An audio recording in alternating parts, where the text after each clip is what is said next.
February 17th, 1944. Anzio, Italy. Before sunrise, German infantry emerges from the mist and moves south through a landscape already shredded by artillery, heading toward a narrow strip of Allied territory that Field Marshal Albert Kesselring intends to erase before another night falls. Tanks grind over flooded fields. Grenadiers advance past dead cattle and shattered farmhouses. German guns hammer the road leading toward the port, while shells from heavy railway artillery scream over the beachhead and detonate among ammunition dumps, hospitals, and crowded supply areas. Ahead of the German assault lies a force that appears trapped. Behind it lies the sea. The Americans and British have nowhere to retreat except into the Mediterranean, and Kesselring believes he finally has them exactly where he wants them. Yet within hours, the German field marshal is confronting something that does not fit the pattern of the wars he understands. The battlefield is scarcely 7 miles deep. From the hills around the perimeter, German observers can see almost everything. Every road junction, every ammunition stack, every vehicle moving toward the front becomes a possible target. American soldiers no longer walk normally. They bend forward instinctively, helmets pulled low, moving in the half-crouch that becomes known as the Anzio amble. Men sleep beneath bridges, inside drainage culverts, and in foxholes filled with freezing water. A shell can arrive without warning, burying one position while leaving another untouched only yards away. The men call the place the beachhead, the bridgehead, and, with bitter accuracy, the bitchhead. But as German formations close in on February 17th, these exhausted soldiers remain in position, and that is the first sign that Kesselring's assumptions are beginning to fail. Kesselring is not an inexperienced commander. He enters the German army in 1904 and serves as an artillery officer during the First World War. He survives the trenches, the collapse of Imperial Germany, and the severe restrictions imposed on the post-war Reichswehr. He helps construct the Luftwaffe, commands air fleets over Poland, France, Britain, and the Soviet Union, and directs German air power in the Mediterranean. By 1944, he has spent 4 decades in uniform and roughly 30 years confronting the realities of modern war. He understands movement, logistics, morale, and the destructive mathematics of concentrated fire. He has watched armies disintegrate when their flanks are turned and their supply routes threatened. At Anzio, all the familiar conditions for collapse seem to be present, but the collapse refuses to come. The Americans inside the beachhead have already suffered a catastrophe at Cisterna. British forces have been mauled near Campoleone and Aprilia. German guns dominate the approaches to the port. Reinforcements arrive only by sea, under constant threat from aircraft, mines, submarines, and artillery. The Allied offensive against the Gustav line, 70 miles to the southeast, remains stalled beneath Monte Cassino. Kesselring has assembled the 14th Army around Anzio and demands that it drive the invasion force into the water. Adolf Hitler wants a victory spectacular enough to terrify the armies preparing to invade France. The German attack therefore carries more than tactical importance. If the beachhead is destroyed, the Allies lose tens of thousands of men, hundreds of vehicles, and an enormous quantity of shipping. The political shock may shake the entire Allied strategy in Europe, which means the next few hours may decide far more than the fate of Anzio. To understand why Kesselring finds the Americans so difficult to break, the story must return 5 months, to the first moment when the United States Army comes ashore on the Italian mainland. On September 9, 1943, Lieutenant General Mark W. Clark's Fifth Army lands along the Gulf of Salerno. The British Eighth Army is already moving north from Calabria, and Italy has announced an armistice with the Allies only hours before the invasion. Many Allied planners expect German resistance to weaken.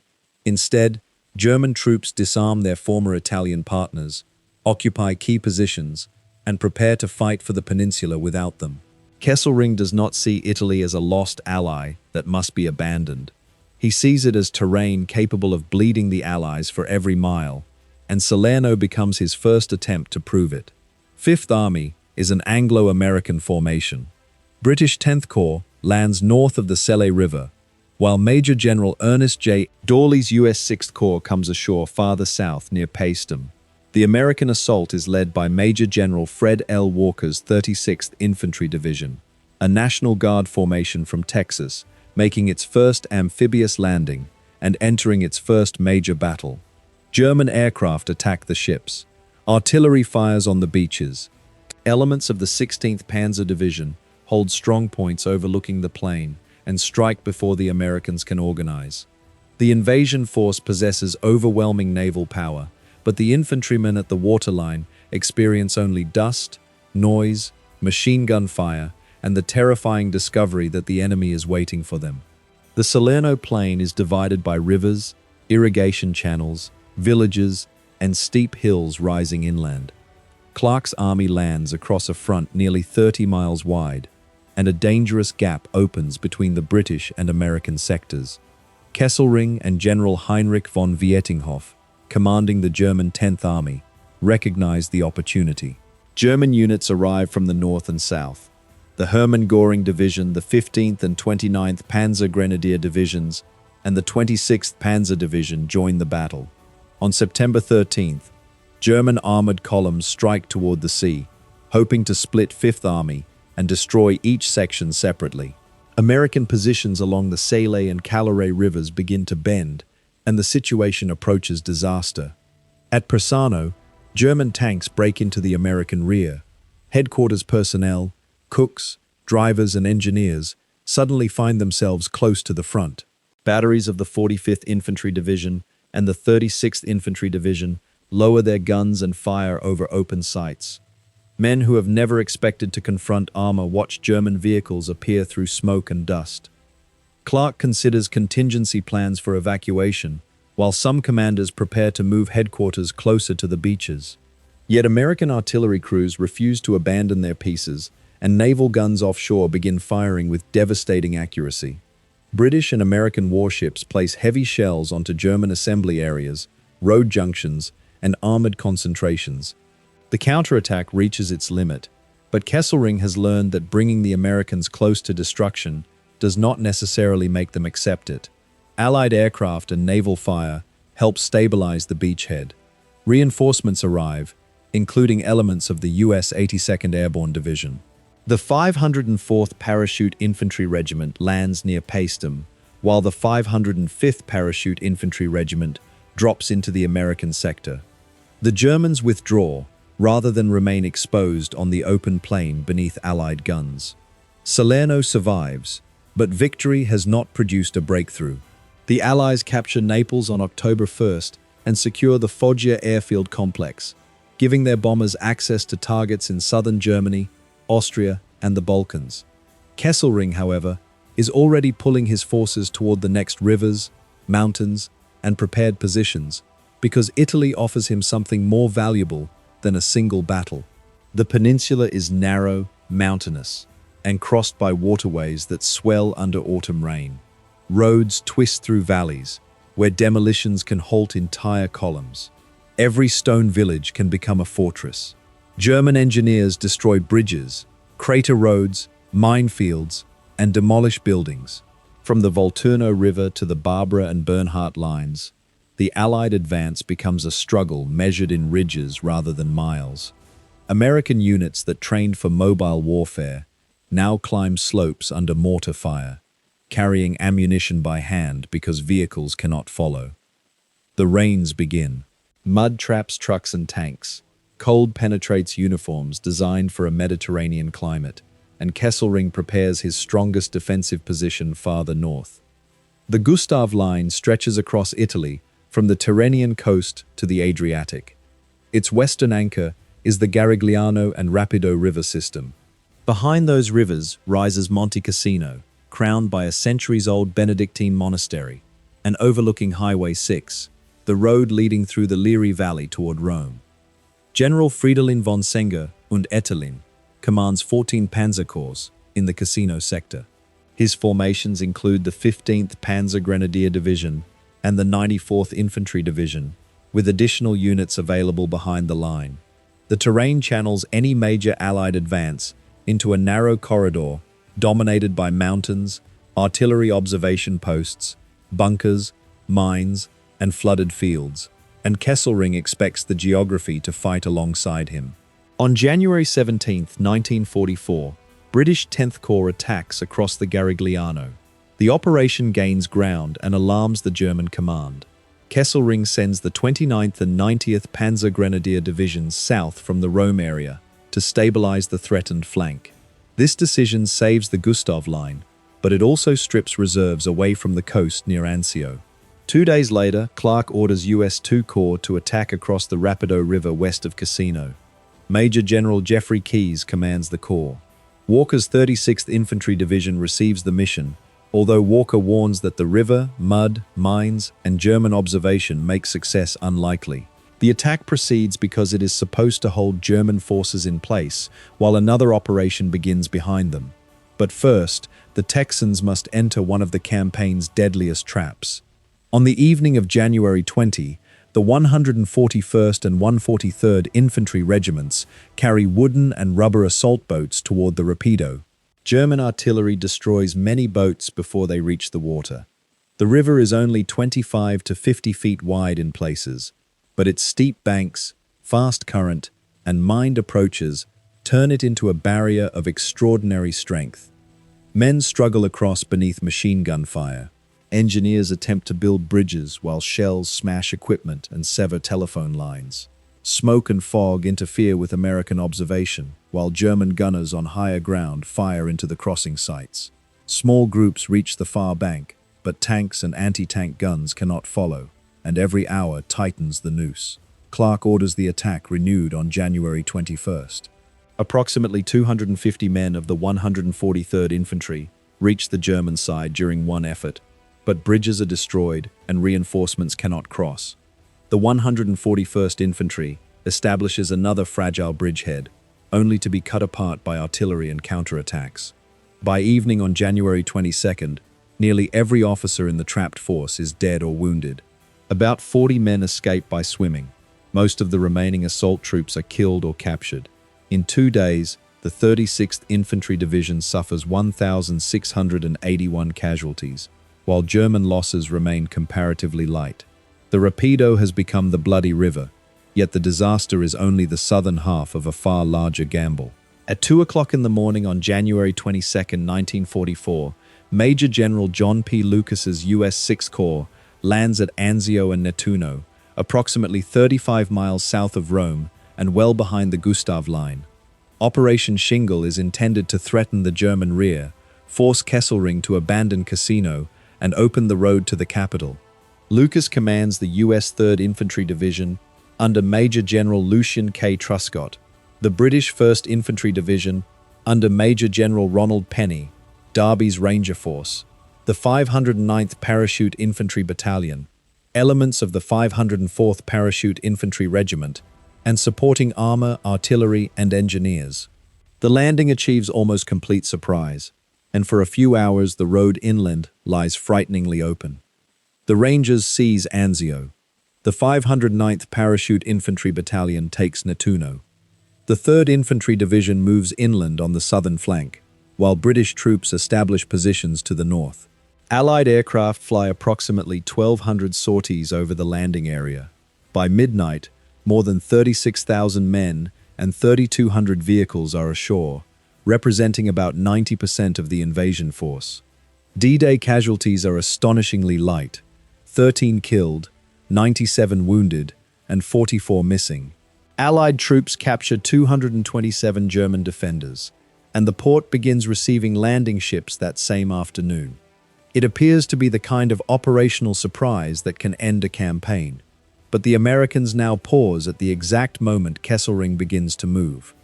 Lucas has received instructions that contain both ambition and caution. General Sir Harold Alexander, commanding the Allied armies in Italy, wants 6th Corps to move toward the Alban Hills and cut German communications along Highways 6 and 7. Clark also expects Lucas to protect the beachhead and avoid destruction by a rapid German response. Lucas remembers Salerno, where a larger landing force nearly goes into the sea. He possesses only 2 full infantry divisions initially, limited armor, and a supply line stretching across the water to Naples. Rather than drive immediately toward the Alban Hills, he expands and consolidates the perimeter.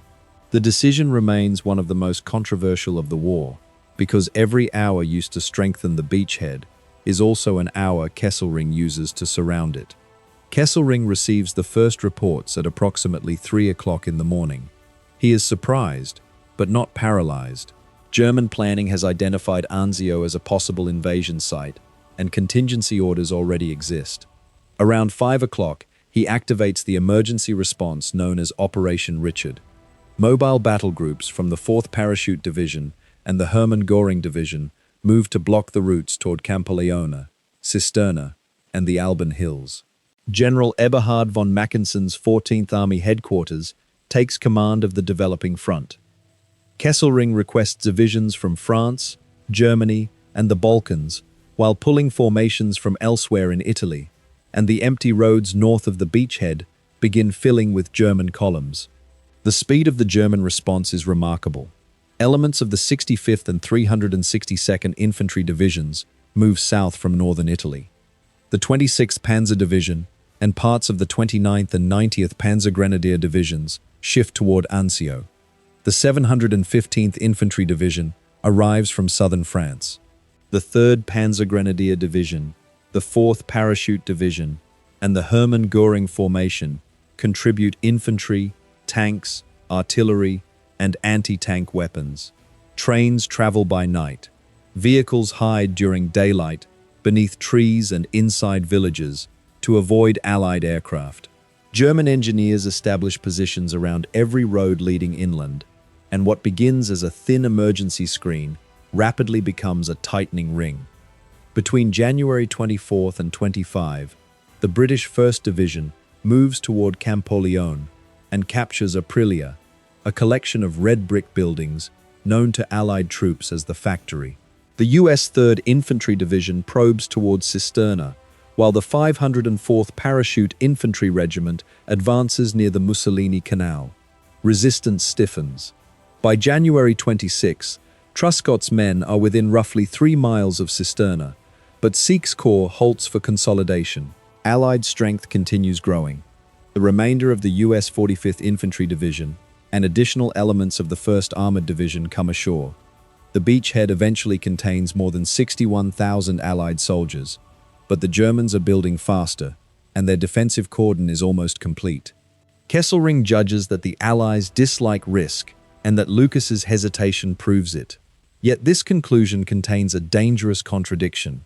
The cautious command decision above the battlefield does not make the American soldiers below it cautious once they are committed. Truscott plans an attack against Cisterna for the night of January 29 to 30.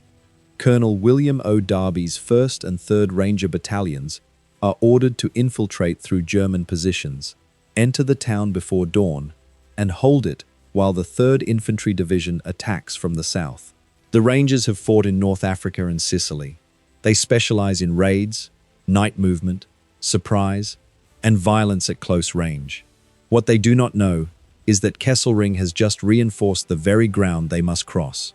The attack is delayed 24 hours, allowing German units to occupy gaps near Cisterna. Approximately 767 Rangers from the 1st and 3rd Battalions move forward through the darkness, accompanied by a small reconnaissance element.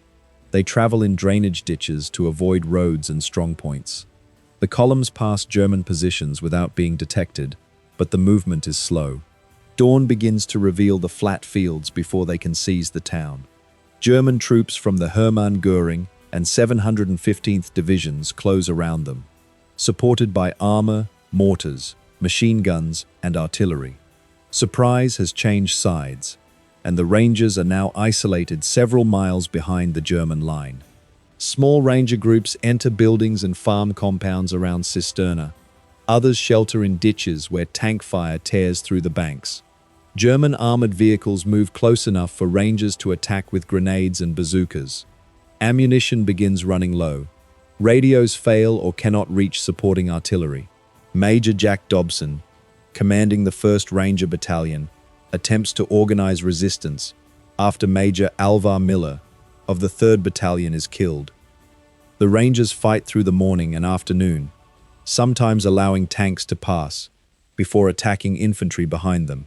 Yet courage cannot replace heavy weapons, and the German ring continues shrinking. Derby attempts to reach the trapped battalions. The 4th Ranger Battalion and the 15th Infantry Regiment attack along the road towards Cisterna, but mines, artillery, and entrenched German troops stop them. The 7th Infantry Regiment attacks west of the town and also encounters strong resistance. Inside the encirclement, Rangers destroy equipment they cannot carry. Wounded men lie in the fields. German tanks fire directly into buildings and ditches. Some Rangers attempt to escape in small groups after dark. Others continue fighting until ammunition is exhausted. Of the 767 men who begin the mission, only 6 return directly to Allied lines. Most of the rest are killed, wounded, or captured, and Derby's Ranger force never recovers as a major combat formation. Cisterna appears to confirm Kesselring's belief that the beachhead can be crushed, but the battle also reveals what makes the Americans dangerous. Even when isolated, outgunned, and facing annihilation, the Rangers force the Germans to spend men, tanks, ammunition, and precious hours eliminating them. The larger 3rd Infantry Division loses heavily, yet continues holding ground on the right side of the beachhead. American artillery units respond rapidly to calls for fire. Engineers repair roads under shelling. Ships unload thousands of tons of supplies, while German aircraft attack the harbor. The Americans absorb a defeat that would cripple a less resilient force, reorganize their perimeter, and prepare for the counterattack everyone knows is coming. On the British side, the fighting around Campoleone produces another crisis.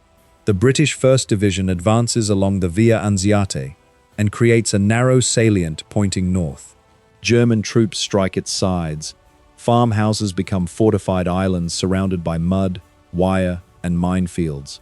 At places such as Dung Farm, buildings collapse beneath artillery fire, while soldiers use fresh graves as fighting positions. German units temporarily cut the corridor and isolate British battalions. The surviving troops withdraw through a gauntlet of machine gun and mortar fire, leaving wrecked vehicles and bodies along the road. By early February, the Allied perimeter has become an irregular arc with dangerous bulges, and Mackensen prepares to remove them one by one. On February 3rd and 4, German battle groups begin attacking the Campoleone salient. Elements of the 65th Infantry and 4th Parachute Divisions strike from the west. Forces from the 3rd Panzergrenadier and 715th Infantry Divisions attack down the Anzio road. Units of the Hermann Göring Division push from the northeast. The Germans capture ground and force British withdrawals, but the attacks also expose infantry to Allied artillery and air power. Every German concentration draws shells from multiple batteries. Every daylight movement risks fighter bombers. Kesselring can maneuver divisions into the battle, but once they enter the killing zone, their freedom disappears. Hitler demands the destruction of the beachhead. He views Anzio not merely as an invasion, but as an opportunity to prove that the Atlantic Wall in France can withstand the coming Allied assault. If German troops can annihilate a major amphibious force in Italy, the psychological effect may spread through every Allied command preparing for Normandy. Kesselring and Mackensen receive reinforcements and organize Operation Fang, meaning fish catch. 14th Army intends to break the Allied line near Aprilia, drive toward the road and overpass at Padiglione, and split the beachhead. Once German troops reach the sea, the northern and southern sectors can be destroyed separately, making February 16 the day the trap closes. Before dawn, German artillery opens fire. Infantry from the 3rd Panzergrenadier, 65th Infantry, 715th Infantry, and other divisions advances behind tanks and assault guns. The main weight falls along the Via Anziate. The factory at Aprilia changes hands amid savage fighting. Brick walls vanish under direct fire. Tanks move through streets filled with rubble. Wounded men crawl into cellars as buildings burn above them. German troops penetrate Allied positions and force local withdrawals. The British line bends, and American reserves move toward threatened sectors under shell fire. because the narrow corridor to the port is beginning to look dangerously exposed. By February 17th, German spearheads approach the final defensive belt, covering the beachhead center. Mackensen commits more formations, hoping accumulated pressure will produce a rupture. The 45th Infantry Division, under Major General William Eagles, and elements of the 1st Armored Division, enter the battle. American tank destroyers conceal themselves near roads and farmhouses. Infantry battalions establish emergency positions among drainage ditches. Artillery observers bring fire onto German assembly areas so quickly that attacking units sometimes lose cohesion before reaching the American line. Yet the Germans keep advancing, and at several points the survival of the beachhead depends on exhausted rifle companies holding for another hour. The German assault tears into positions near the overpass and the road leading toward Anzio. Tanks pass through smoke while grenadiers follow behind. American soldiers fire bazookas from irrigation ditches and ruined buildings. Machine guns overheat. Mortar crews strip ammunition from abandoned positions. Medical personnel work in dugouts that tremble with every explosion. Outside, men disappear in flashes of earth and steel. The battlefield smells of wet soil, cordite, fuel, blood, and decomposing animals. German prisoners later described the artillery as almost continuous, and American survivors remember the sensation that the entire ground is moving beneath them. But neither side has yet reached the breaking point. Allied artillery becomes the decisive weapon. 6th Corps possesses numerous field artillery battalions, reinforced by divisional, corps, naval, and anti-aircraft guns, capable of firing against ground targets. Fire direction centers combine missions from several battalions onto a single location. Forward observers call coordinates through telephone lines that signal troops repair repeatedly under fire. British and American batteries fire concentrations ahead of German infantry, behind it, and onto roads carrying reserves. Offshore, cruisers and destroyers add heavier shells. Fighter bombers attack during breaks in the weather. The German offensive continues, but every yard now costs more men than Mackensen can afford. On February 18th, German troops renew the attack. Some formations approach exhaustion. Others arrive without adequate knowledge of the ground. Allied counterattacks recover isolated positions and prevent separate German penetrations from joining. The 179th and 180th Infantry Regiments of the 45th Division fight amid the fields and road junctions around the factory. Tanks of the 1st Armored Division engage German armor at short range. American gunners fire until barrels become dangerously hot, while supply crews drive ammunition trucks forward at night. The German attack is still powerful enough to destroy companies, but no longer concentrated enough to destroy the beachhead. At sea, the danger remains equally real. On February 18th, the British light cruiser HMS Penelope is torpedoed by a German submarine while returning toward Anzio and sinks with the loss of more than 400 men. German aircraft attack shipping and harbor facilities. Heavy shells land among stacked fuel and ammunition.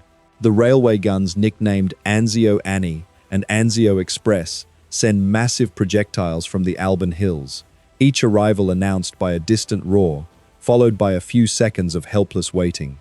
Yet the port continues functioning. Engineers clear wreckage. Dock crews unload landing ships. Supplies move inland before the next attack, and the logistical artery Kesselring must sever remains open. By February 20th, Operation Fang is failing. German losses during the 5-day counterattack reach approximately 5,389 killed, wounded, or missing. Some formations are reduced to fragments. The 65th Infantry Division's combat strength falls to fewer than 700 effective troops, while one regiment of the 715th Division is reduced to fewer than 200 men. Allied forces suffer roughly 3,496 battle casualties during the same crisis, plus more than 1,400 non-battle casualties from exposure, trench foot, illness, and combat exhaustion. The numbers reveal the terrible exchange, but they also reveal something Kesselring cannot solve. The Americans can replace shells, repair equipment, rotate headquarters, and restore damaged units faster than Germany can rebuild the formations attacking them. Lucas is relieved of 5th Corps command on February 23rd. and Truscott takes his place. The change reflects frustration with the initial failure to exploit surprise, but it does not alter the immediate reality. Roughly 96,000 Allied soldiers now hold a perimeter of about 35 miles, against an estimated 120,000 men in Mackensen's 14th Army. Neither side has achieved its original objective. The Allies have not cut Highway 6 or forced the Gustav line to collapse. The Germans have not destroyed the landing. The beachhead survives as a magnet drawing divisions, aircraft, guns, and fuel away from other fronts. But Hitler orders one more attempt.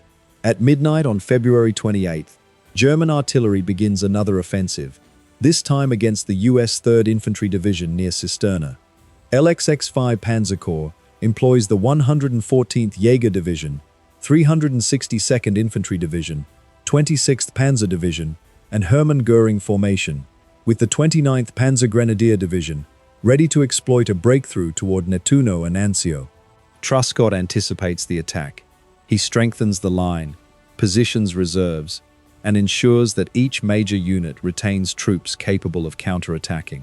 When German infantry advances at dawn, it discovers that the Americans have transformed the Cisterna sector into a system of mutually supporting positions backed by overwhelming artillery. On February 29 alone, 6th Corps and 3rd Division guns fire approximately 66,000 rounds. At moments, American batteries answer at a rate approaching 20 shells for every German round. German attacks strike at several points, but only one penetrates approximately 800 yards before being contained. The 7th and 15th Infantry Regiments and the 509th Parachute Infantry Battalion endure repeated assaults between March 4 and March 4. German tanks and infantry breach outer positions, only to meet reserve companies, anti-tank guns, mortars, and artillery concentrations. Ground changes hands, but the line does not rupture, and Mackensen gradually realizes that 14th Army has spent its offensive strength. The final German assault collapses on March 4th, after costing approximately 3,500 additional casualties and around 30 tanks. American counterattacks recover the lost territory. Kesselring can still contain the beachhead, but he can no longer eliminate it.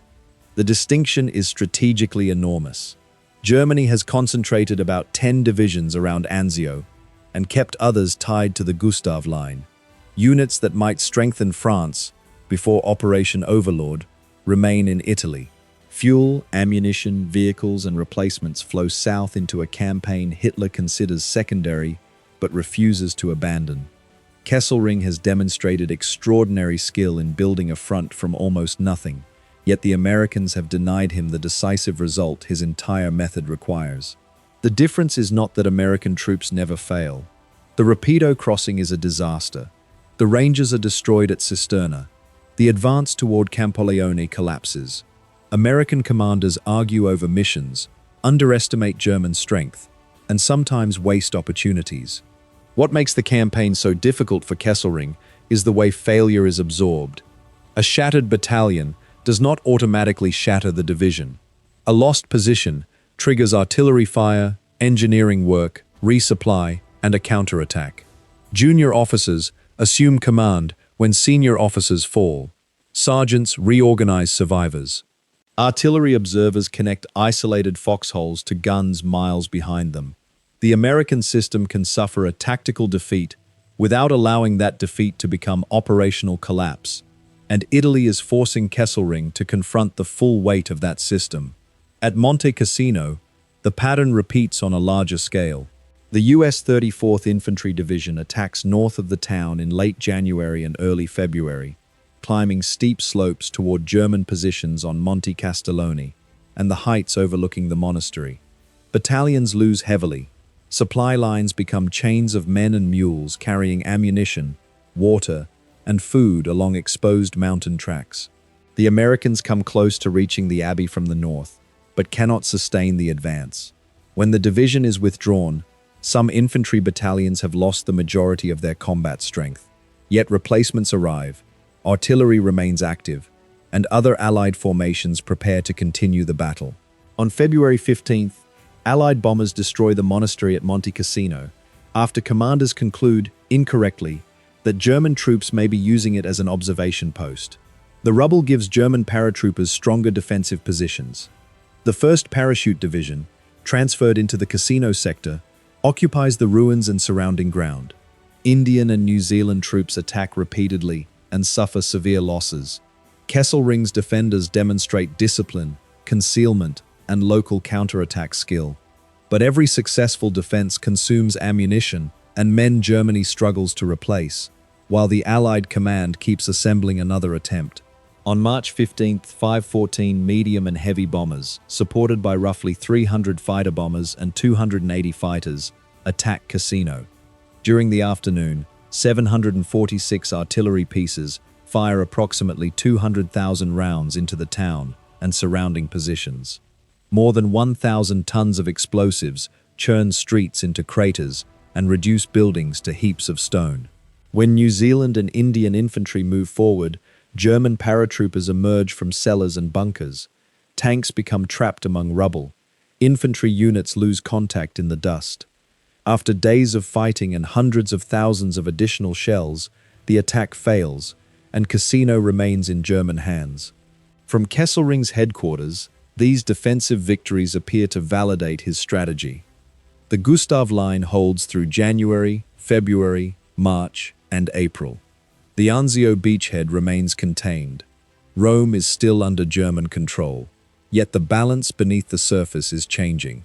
Allied shipping has delivered more than 500,000 long tons of supplies through Anzio by early June. Damaged divisions receive thousands of replacements.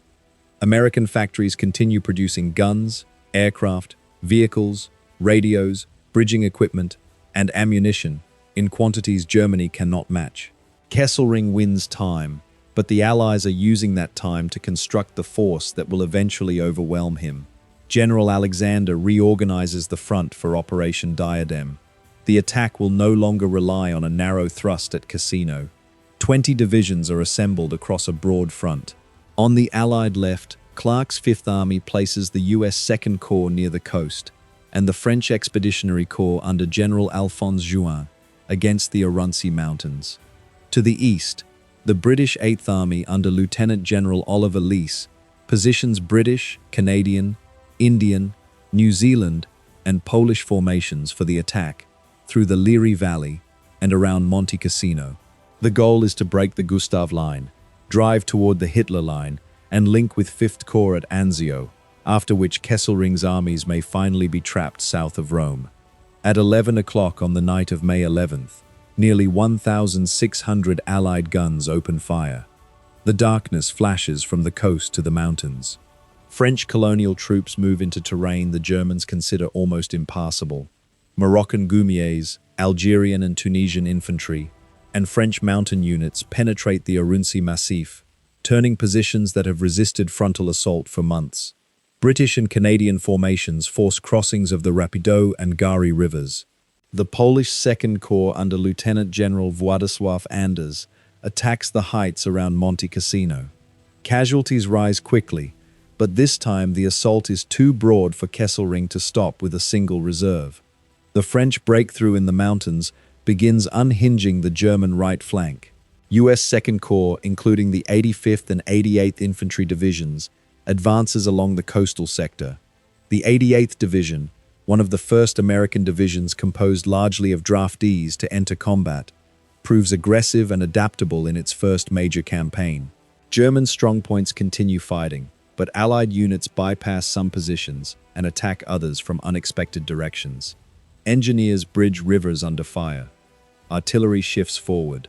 Fighter bombers strike roads behind the front, and the defensive system Kesselring has maintained for 4 months starts separating into pieces. On May 18th, Polish troops occupy the ruins of the monastery. The Gustav line is broken. The German 10th Army begins withdrawing toward the Hitler Line and Highway 6. Kesselring attempts to preserve his formations by conducting another controlled retreat, but Alexander now orders Truscott to break out from Anzio and move toward Valmontone. If 5th Corps cuts Highway 6 before 10th Army escapes, tens of thousands of German soldiers may be trapped between the advancing Allied armies. The entire strategic purpose of Anzio is suddenly within reach, and the Americans inside the beachhead prepare to attack the same ground that has imprisoned them since January. At 5:45 on the morning of May 23, a 45-minute Allied artillery barrage strikes the Cisterna front. The U.S. 1st Armored Division, 3rd Infantry Division, 45th Infantry Division, 1st Special Service Force, and supporting units move forward. The 36th Infantry Division has also arrived to exploit the breakthrough. Approximately 722 Allied air sorties support the first day's attack. German resistance is intense. Mines disable tanks. Anti-tank guns fire from concealed positions. The 1st Armored Division loses around 100 armored vehicles during the first day, while the 3rd Infantry Division suffers approximately 955 casualties. The breakout begins not as a pursuit, but as another close and costly battle. The 1st Special Service Force and 1st Armored Division breach the main German line by evening. American infantry fights through farm compounds that have been fortified for months. Tanks crush wire and move across fields still marked by the wreckage of the February battles. On May 24th, 6th Corps cuts Highway 7 north of Cisterna and encircles the town. German soldiers fight among the same buildings where Derby's Rangers were destroyed nearly 4 months earlier. This time, American artillery, armor, infantry, and air power operate together, and the defenders can no longer isolate the assault troops from their support. Cisterna falls on May 25. The victory costs the Americans approximately 476 killed, 2,321 wounded, and 75 missing. Around 1,000 German prisoners are taken in the town. That same morning, soldiers of the 91st Reconnaissance Squadron from the 85th Infantry Division, advancing north with U.S. Toon Corps, meet engineers from the Anzio force near Borgo Grappa. The beachhead is no longer isolated. Clark's 5th Army has become a single front, stretching from the coast toward the Alban Hills, and Kesselring's 10th Army is retreating north along roads the Allies now have a chance to sever. Truscott expects to continue toward Valmontone and Highway 6. Alexander's intention is to trap the German forces withdrawing from Cassino. Yet Clark remains determined to capture Rome with 5th Army, and worries that a drive toward Valmontone may not produce the decisive encirclement promised by higher headquarters. On May 26th, he orders Truscott to shift much of Sicker's Corps northwest toward the capital. The 3rd Infantry Division, 1st Special Service Force, and elements of the 1st Armored Division continue exerting pressure toward Valmontone, but the main strength turns toward the Caesar Line and Rome. The decision gives 5th Army its celebrated prize, while offering Kesselring's 10th Army a route of escape. The Germans established the Caesar Line across the approaches to Rome. Near Velletri, the line appears anchored on the steep slopes of the Alban Hills. Patrols from the U.S. 36th Infantry Division discover a weakness near Monte Artemisio, at the boundary between German corps sectors. Soldiers climb rugged trails during the night, carrying weapons and ammunition over terrain considered unsuitable for a major movement. By May 31, American troops appear behind German positions near Velletri. The penetration threatens the entire Caesar Line and forces German units to withdraw before they are surrounded, turning an overlooked mountain track into the opening Clark needs.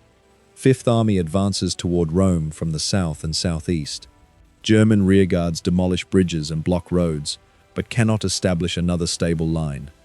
Hitler declares Rome an open city and orders that it not become another battleground like Cassino. During the night of June 3 to 4, German forces withdraw through the capital. In the early hours of June 4, 1944, American troops enter Rome. Crowds pour into the streets. Civilians climb onto vehicles, offer flowers, and embrace soldiers who have spent 9 months fighting less than 150 miles from the beaches of Salerno. For Clark, Rome is a personal and military triumph. It is the first Axis capital captured by the Western Allies. Yet the victory does not destroy Kesselring's armies. 10th Army escapes north and joins 14th Army beyond Rome. German formations damaged at Cassino and Anzio remain capable of fighting again. Clark's decision to turn toward the capital becomes one of the campaign's most debated choices, because the capture of territory has replaced the destruction of enemy forces as the immediate priority. Kesselring loses Rome but preserves the core of his command, allowing the war in Italy to continue. 2 days later, on June 6th, Allied forces land in Normandy. The news from France immediately overshadows Rome. The divisions fighting through the Italian mountains are no longer at the center of the world's attention, but their strategic effect remains real. German divisions held south of Rome are divisions unavailable to oppose the landings in France. Aircraft, guns, transport, fuel, and experienced commanders committed against 5th and 8th armies cannot be transferred instantly to Normandy. Anzio has failed to produce the rapid breakthrough Churchill imagined, yet it has forced Kesselring to concentrate enormous resources around a beachhead he never succeeds in destroying. After Rome, the Allies advance rapidly through central Italy. By June 21, German forces have been pushed approximately 110 miles north of the capital. The 34th, 85th, 88th, and 91st Infantry Divisions continue fighting through towns, hills, and river valleys. The 1st Armored Division drives toward Volterra. Japanese-American soldiers of the 442nd Regimental Combat Team enter combat and build a reputation for determined attacks against fortified positions. German resistance stiffens as the retreat approaches the Arno River and Florence, while Kesselring prepares another defensive belt farther north. The Allied High Command now withdraws major forces from Italy for Operation Dragoon, the August invasion of southern France. 6th Corps headquarters and the U.S. 3rd, 36th, and 45th Infantry Divisions are among the formations redirected, along with French units and substantial air support. The removal reduces the strength available for the next assault. Kesselring receives the time he needs to improve the Gothic line across the northern Apennines. Once again, strategic decisions outside Italy transform the campaign, and once again, American soldiers must attack mountain defenses without the overwhelming concentration their commanders originally desire. In September 1944, U.S. Fifth Army attacks the Gothic line north of Florence. Major General Jeffrey Keyes' Second Corps sends the 34th, 85th, 88th, and 91st Infantry Divisions into the Apennines. Mountains rise sharply above narrow roads. Rain returns. German bunkers overlook valleys where tanks cannot maneuver. American infantry fights for ridges such as Monte Cassino, often advancing through fog, forest, and minefields against the 4th Parachute Division and other experienced German formations. The Americans penetrate sections of the line and move toward Bologna, but casualties, weather, and supply difficulties slow the advance before the Po Valley can be reached. Kesselring's defensive method remains consistent. He uses terrain to compensate for numerical weakness. He organizes successive positions rather than trusting a single line. Local reserves counterattack penetrations before they can widen. Engineers destroy routes and force Allied columns onto predictable approaches. Yet, his opponent is no longer the inexperienced American force that reaches North Africa in 1942. The divisions in Italy have learned to coordinate infantry, artillery, engineers, armor, and aircraft in broken terrain. Their attacks are expensive and sometimes clumsy, but they continue returning after losses that German intelligence repeatedly expects will stop them. This is the quality that makes fighting Americans in Italy unlike the pattern Kesselring knows from earlier campaigns. The American army does not depend upon a single elite formation or one brilliant commander. Its strength lies in depth. When one battalion is shattered, another takes its place. When a bridge is destroyed, engineers construct a replacement. When roads fail, bulldozers carve new ones. When German artillery dominates a valley, American guns mass against suspected batteries, while aircraft attack supply routes behind them. The individual soldier experiences terror, confusion, cold, and exhaustion, but behind him stands an industrial and organizational system capable of turning survival into renewed offensive power. That system does not make the Americans invulnerable.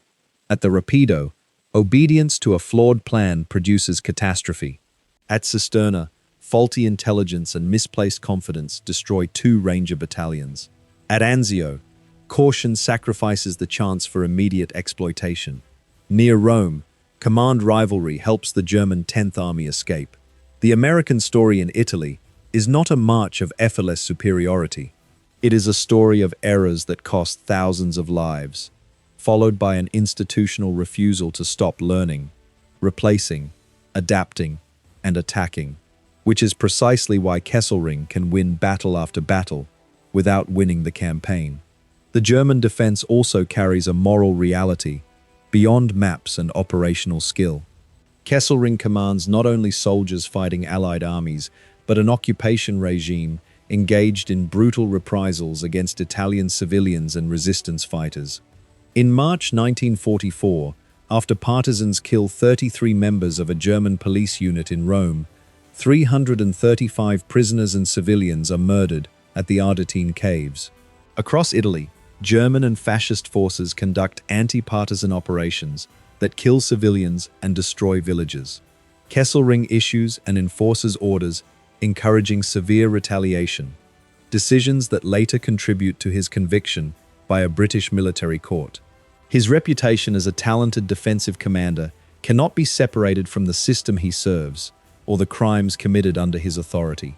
In October 1944, Kesselring is seriously injured when his staff car collides with an artillery vehicle.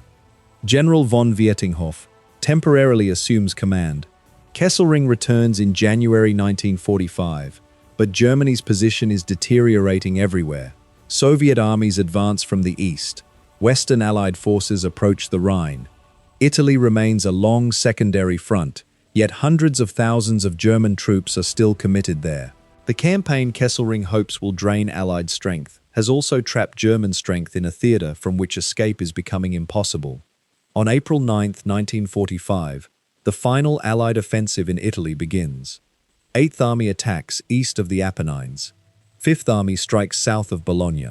American, British, Polish, Indian, New Zealand, Brazilian, South African, and Italian forces break through weakened German positions. The US 10th Mountain Division crosses difficult terrain and helps open the route into the Po Valley. The 1st Armored Division advances across open ground German commanders have spent months trying to prevent the Allies from reaching. Once the defensive mountain barriers are lost, Kesselring's method no longer has terrain strong enough to support it. German units retreat toward the Alps, but fuel is scarce. Bridges are destroyed, and Allied aircraft dominate the roads. American armored columns move faster than exhausted infantry can withdraw. Rivers that once delayed the Allies for weeks are crossed in hours or days. Partisan forces rise across northern Italy. Cities fall. Mussolini is captured and killed. German representatives sign the surrender of forces in Italy on April 29th, and it takes effect on May 2nd, 1945, 5 days before Germany's general surrender in Europe. The price of Anzio alone reveals the campaign's brutality.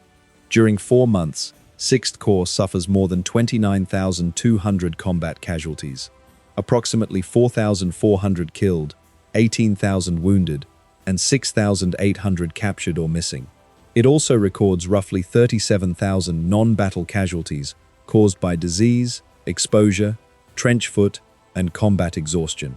American combat losses account for about 16,200 of the total, including approximately 2,800 killed, 11,000 wounded, and 2,400 captured or missing. German losses around the beachhead are estimated at approximately 27,500, including 5,500 killed, 17,500 wounded, and 4,500 captured or missing. Kesselring contains the invasion for 4 months, but containment costs almost as much as the force he is trying to destroy. Italy never becomes the rapid road into Germany that some Allied leaders imagine.